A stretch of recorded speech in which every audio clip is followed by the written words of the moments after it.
զորակոչվողների մեջ կլինեն ավելի շատ նախկինում չզորակոչվող հանձնակազմ։ Այդ թվում արտոնյաների երեխաներ պարզվում։ Ես չեմ ուզում կոնկրետ ասել այդ թվում, հնարավոր է նաև խոշոր բիզնեսմենների։ 2018-ի այս օրերին իշխանափոխությանը հաջորդած շրջանն էր, երբ հասարակությունը էյֆորիայի մեջ էր եւ սպասում էր դրական փոփոխությունների բոլոր ոլորտներում, այդ թվում բանակում։ Նիկոլ Փաշինյանի որդին Աշոտը այդ գարնան էր զորակոչվեց բանակ։ Տարբեր արտոնյալների որդիներին բանակ տանելու Դավիթ Տոնոյանի խոստումը հենց զորակոչի կենտրոնակայանում էր հնչեցվել։ Աշոտ Փաշինյանին զորամաս ճանապարհելու օրը։ Պետական պաշտոնյան պիտի իրեն թույլ չտա, որ ոչ միայն իր զավակը, այլև իր մերձավոր շրջապատի հարազատի զավակները հրաժարվեն Հայաստանի քաղաքացիությունից։ Այդ երևույթը կա, ցավալի ցուցանիշներ կարող ենք արձանագրել։ Դիմել եմ հանրապետության վարչապետին, որ նմանատիպ պրոցես սկսենք պետական կառավարման համակարգում։ Իսկ սա արդեն նախորդ տարի է։ Ներկայիս պաշտպանության նախարարը բողոքում է էլիտայի կողմից որդիներին բանակից ազատելու պրոցեսից, առաջարկում դատապարտել այդ արարքը, պայքարել դրա դեմ։ Օրինակ 1000 հարկ վճարողների ցանկը երբ նայում ենք, նրանց երեխաները մեծամասամբ չեն անցնում այս մեր զորակոչով, այսինքն իրենք անգամ հաշվառման չեն անցնում, քանի որ իրենց հարցը լուծել է մեծամասամբ նրանք Հայաստանի Հանրապետության քաղաքացիներ չեն։ Այսինքն բանակից խուսափելու պրոցեսն արտոնյալների շրջանում շարունակվում է, ուղղակի հիմա փողը գնում է ոչ միայն կոռումպացված չինովնիկների գրպանը, այլև արտերկիր, այն պետություններ, որոնց անձնագրերը գնում են հարուստ մարդիկ իրենց զավակների համար։ Նշեմ, որ 2020-ից 2024 թվականների ընթացքում Արարական սեռի միջև 18 տարեկան 8721 ՀՀ քաղաքացի հրաժարվել է քաղաքացիությունից։ Ազգային ժողովի քաղաքացիական պայմանագիր խմբակցության պատգամավոր Հայկ Սարգսյանը տվյալ վիճակագրության բարելավման համար գտել է լուծում։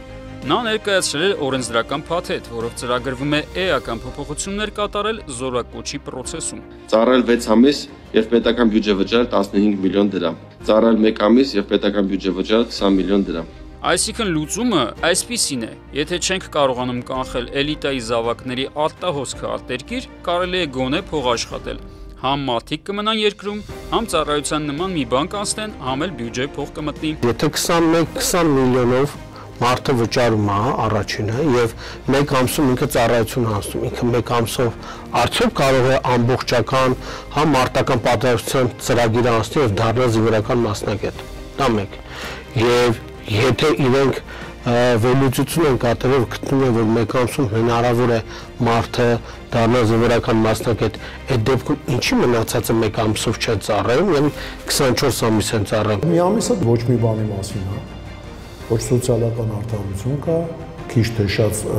սոցիալական լարվածություն թույլատնել։ Ինչ ազդեցություն սա կունենա բանակի, հասարակության եւ պետության վրա։ Նախ պետք է հասկանալ, թե ինչ բարոյահոգեբանական մթնոլորտ կձևավորվի բանակում, տարբեր սոցիալական խմբերն իրար հետ կհաշտվեն, թե շերտավորումն ավելի կխորանա։ Ես փող ունեմ, ըստ այդմ ծառայում եմ 6 ամիս, իսկ դու շարունակիր ծառայել եւս 1.5 տարի։ Չի բերի ացուկ սա միջանձնային հարաբերությունների ել ավելի սրման։ Նախագիծը գալիս է ոչ թե սոցիալական անարդարություն բերելու, այլ վերականգնելու այս պահին արկա սոցիալական անհավասար իրավիճակը, քանի որ սոցիալապես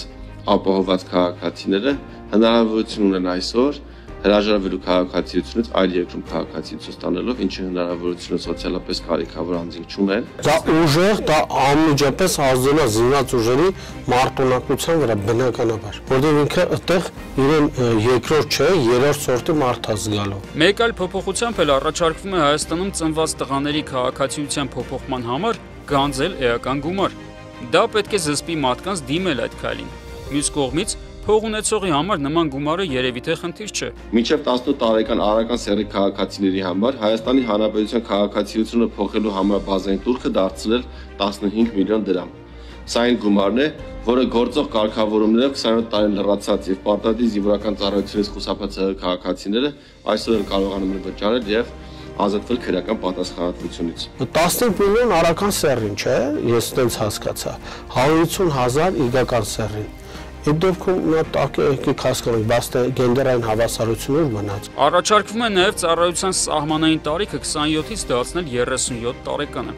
Այսինքն բանակից խուսափողը երկիր վերադառնալու դեպքում նույնիսկ 37-ում լինի զորակոչման ենթակա։ Չնայած 27 տարեկանը պատահաբար չի ֆիքսված։ Մարդու ֆիզիոլոգիական ֆունկցիաներն այդ տարիքից հետո էականորեն փոխվում են։ Ի դեպ, ֆիզիկական ֆունկցիաների մասին։ Բանակից ազատվողների մեջ քիչ չեն հիվանդությունների հիմքով տարկետում ստացածները։ Զավեշտալին այն է, որ մամուլում պարբերաբար հրապարակվում են տեղեկություններ ներկայիս խորհրդարանի եւ կառավարության անդամների մասին, որոնք չեն ծառայել բանակում հենց այդ հիմքով։ Կա առաջարկ այսուհետև նման մարդկանց եւս զորակոչել։ Վերջնարդյունքում հրավիրվածների միայն 30-ից 40%-ն է զորակոչվում ծառայության։ Պարտադիր զինվորական ծառայությունից տարկետում ստացածների եւ ծառայությունից ազատվածների թվի ավելի քան 80%-ն են կազմում առողջական խնդիրներով պայմանավորված ազատվածներն ու տարկետում ստացածները։ Ես օրինակ գիտեմ մի երեխա, որին 8 տարեկանից այնքան են բթե, որ իր քաշը 100 քանի կիլո էր եւ իրենց բանակ չտարան դրա պատճառով։ Նման փոփոխությունները կվերացնեն կոռուպցիան զորակոչման առողջապահական բաղադրիչում, թե մարդիկ այլևս չեն ձգտի իրենց երեխաների մոտ ճակերտավոր ասած ստեղծել առողջական լուրջ խնդիրներ։ Ինվալիդացնում են նրանք, ով փող չունի, вообще-то, ով փող ունի, կեղծ թղթեր են սարքում, կամ էլ քաղաքացիություն են փոխում իր երեխայի մոտ, որ ինքը տղամարդ չդառնա հայկական բանակում։ Բայց գլոբալ առումով ում է պետք նման կտրուկ փոփոխությունը ռազմական համակարգում, ով է գլխավորապես շահելու այս ամենի արդյունքում։ Խրախուսում են մեկ-մեկ խուսափելուն տարբեր իշխանափոխությունների ժամանակ տարբեր հեղափոխականներ, իրական կամ կեղծ, որպեսզի իրանց ընտրողների բազան մեծանա, իրանց կողմնակիցների բազան մեծանա, խուսափելու տարբեր եղանակներ են, ասենք, առաջ քաշում։ Որոշ էլիտայի շահերի սպասարկման մասին է խոսքը։ Օրենսդրական փաթեթը մշակողը խոստանում է, որ այս փոփոխությունների արդյունքում կշահեն նաև բանակում 2 տարի ժամկետային զինծառայողները։ Նրանց փոխանցվող ամսավճարը կավելացվի, այսինքն քիչ ծառայողները կֆինանսավորեն երկար ծառայողներին։ Ընդհանուր զինված ուժերում զինծառայողների թիվը այս փոփոխությունների արդյունքում աճելու է, ոչ թե նվազելու է։ Արդյոք սա կբերի նրան, որ մարդիկ չեն ծախի տուն ու տեղը եւ չեն տա էլի մի ամիս ծառայեր երեխան։ Իսկ ինչպես է այլ կերպ հնարավոր ծառայությունից խուսափողներին հետ պահել այդ քայլից։ Ինչպես փողատարերին համոզել, որ իրենց որդիներին արժե չզրկել բանակում ծառայելու հնարավորությունից։ Բնականաբար նախ բանակում բարոյահոգեբանական մթնոլորտը բարելավելով, սպա զինվոր հարաբերություններն ավելի բարձր մակարդակի տեղափոխելով, ինչն իր հերթին կազդի զինվորների միջանձնային հարաբերությունների վրա։ Իսկ ամենակարևորը, օրվա էլիտան պետք է իր օրինակով ապացուցի, որ բանակ գնալը կարևոր ու պարտադիր է։ Օրինակ, քանի պաշտոնյայի երեխա է այս ընթացքում ծառայել բանակում։ Երկրի ղեկավարներից որ վերցնենք, ինչքան հիշում եմ, Ռոբերտ Քոչարյանի առաջի բանն էր, որ տղաները սպեցնազում ծառայեցին։ Ազգային անվտանգության հատուկ մարտական ստորաբաժանումներում ծառայեցին։ Փաշինյանի որդին, որը ծառայում էր ջրականում 20 թվականը դիմավորեց մարտերը ինքը այնտեղ ծառայելով։ Ռուբեն Վարդանյանի զավակը, ինչքան հիշում եմ, ծառայել է, ասենք։ Քանի դեռ մարդիկ զորամասերում չեն տեսնում պետության համար պատասխանատու անձանց հարազատներին, բանակում կատարվող փոփոխությունները նրանց համար լինելու են ոչ էական։ Նրանք առաջնորդվելու են հետևյալ տրամաբանությամբ. եթե բանակն օգտակար տեղ է, բա ինչու այսինչի կամ այնինչի որդին չի ծառայում այնտեղ։ Այսինքն, քանի դեռ մենք չենք վերածվել ազգ բանակի, բանակը շատերի համար լինելու է օտար մի բան։ Ազգ բանակ ընկալումը, ազգ նահատակ ընկալման շարունակությունն է եւ բխում է նրանից, որովհետեւ եթե դու դիրքավորվում ես որպես ազգ բանակ, անխուսափելիորեն քո դեմ գեներացնում ես այլ բանակներ։ Զորակոչին վերաբերող օրենսդրական փաթեթի տրամաբանությունն իրականում չափազանց վիճելի է։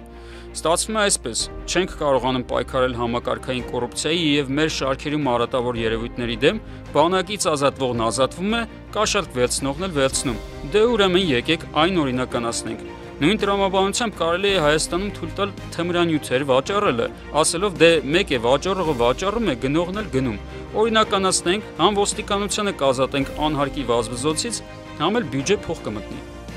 Արմեն Աթալյան, Օրագիր Նյուզ։